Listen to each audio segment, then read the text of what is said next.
19-year-old Elizabeth Jane says she always imagined getting married in the spring. I mean, I used to watch Say Yes to the Dress and all those shows and think about what kind of dress I would have. She had talked to her 20-year-old boyfriend, Justin Bundy, about the future and marriage. We didn't have the money for it, honestly. We talked about getting married probably 6 months in because we were strung over each other. After being together over a year, in February, a fight between Justin and Elizabeth's ex-boyfriend landed Justin face-to-face with a misdemeanor assault charge. When he stepped out, I felt like it was on. In July, Justin appeared here in the Smith County Courthouse before Judge Randall Rogers. According to court transcripts, Judge Rogers first asked, "Is she worth it?" about the fight that Justin says started after the ex said disrespectful things about Elizabeth. I said, well, to be honest, sir, I was raised with 4 sisters, and if any man was talking to a woman like that, I would probably do the same thing.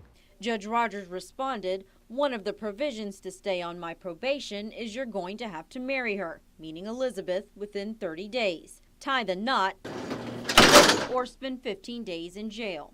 Justin said he feared losing his job if he spent 2 weeks behind bars, so the two set a date here at the courthouse in front of the Justice of the Peace and said their I do's as ordered. But the father of the bride was not happy.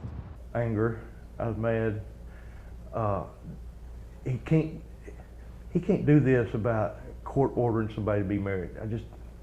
That got me right there. Kenneth James started making calls. I got a hold of a couple of lawyers, but they kind of told me that somebody was trying to pull my leg, that judges don't court order somebody to be married. Then he contacted us. Our multiple requests for a comment from Judge Rogers were declined.